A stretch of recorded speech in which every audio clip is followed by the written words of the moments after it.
In our series Traces of the Past, our reporters travel the globe searching for the cultural legacy left to different countries by German Jews who fled the Nazis. Today, we visit Lithuania.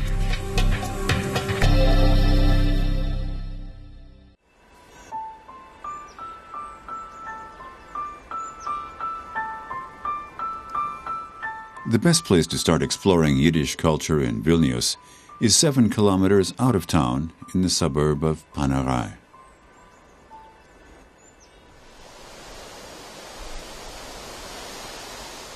It was here between 1941 and 1944 that German Nazis and their Lithuanian allies murdered 100,000 people in what is now known as the Panarai Massacre. 70,000 of the victims were Jewish.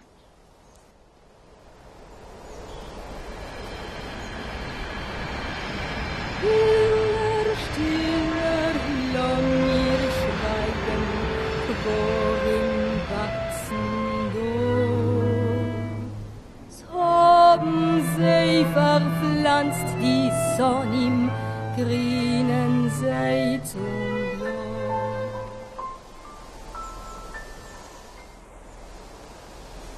These days, Jewish life has virtually disappeared from Vilnius.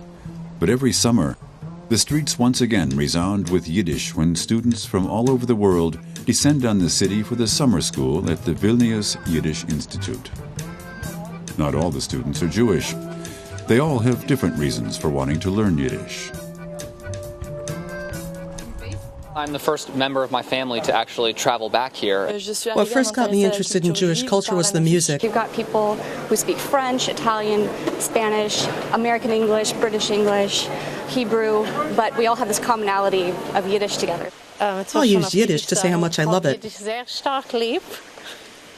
It was a language that my grandfather spoke when he was a child before the war.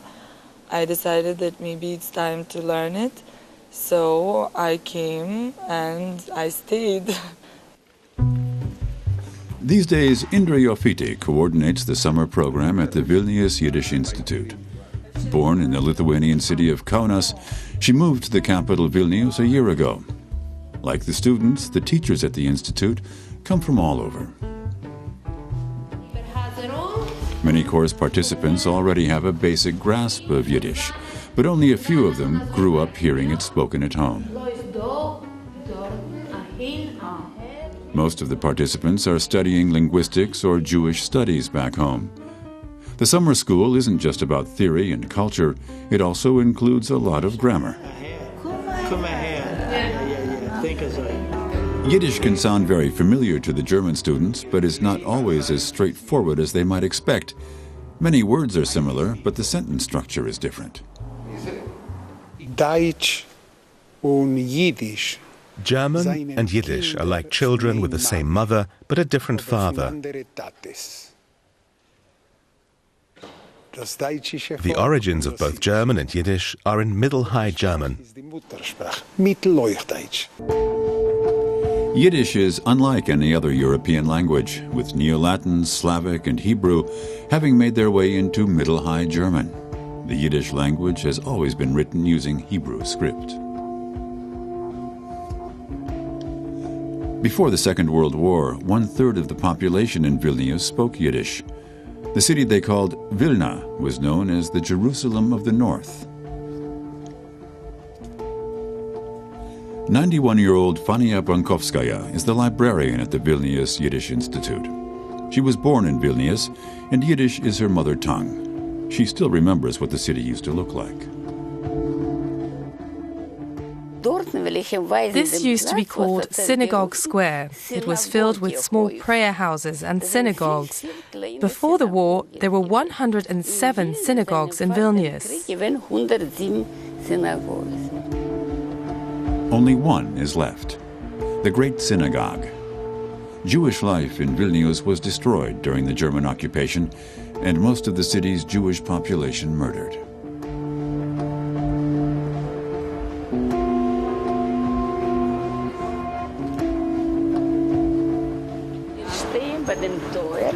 We're at the gates of the small ghetto. It existed for less than 2 months, from September the 6th to October the 29th, 1941. 11,000 people were led to their deaths from here. In just 2 months, another 4,000 had been taken on the 1st of September. From this narrow street, 15,000 Jews were taken away and murdered. In the space of 2 months. No one talked about the fate of the Lithuanian Jews during the German occupation. Lithuania only started to come to terms with its past after gaining independence in 1991. Memorial plaques are scattered throughout the streets of the former ghettos. Fania Brankovskaya spent 3 years in what was called the Large Ghetto, from the day it was established to the day it closed. That's where I lived, there, behind the middle window. The first room was a passageway, and that's where my parents' bed was. I slept on the floor with my sister and another family. There were 16 people living in just 2 small rooms.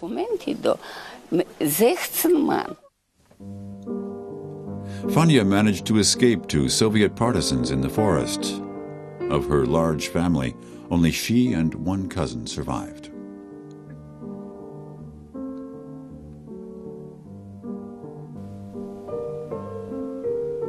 By the time she returned to Vilnius, little remained of the city's once thriving Jewish community. Even the renowned YIVO Institute for Jewish Research, founded in 1925, had been destroyed. Decades passed before it was replaced with the Vilnius Yiddish Institute, which opened in 1991.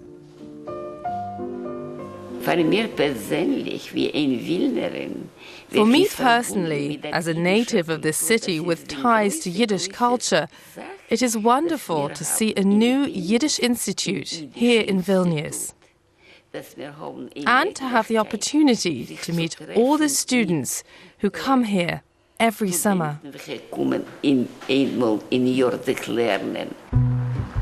Today, Vilnius is an open-minded city, but despite all the church spires, synagogues are conspicuous in their absence. Every year, the influx of international students brings with it a revival of Yiddish culture. But Vilnius will never again be the Jerusalem of the North.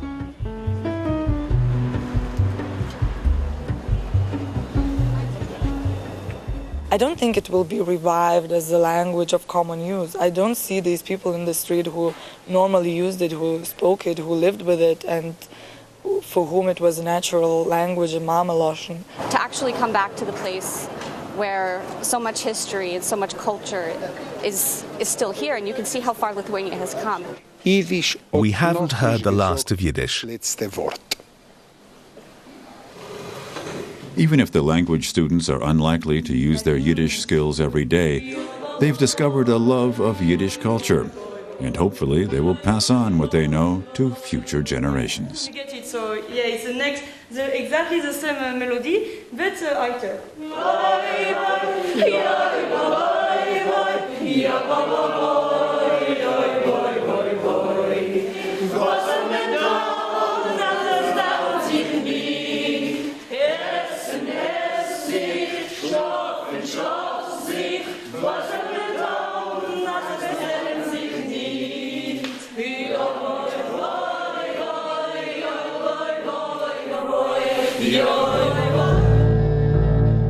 Next week, we go searching for traces of the past in Turkey, a refuge for intellectuals and artists.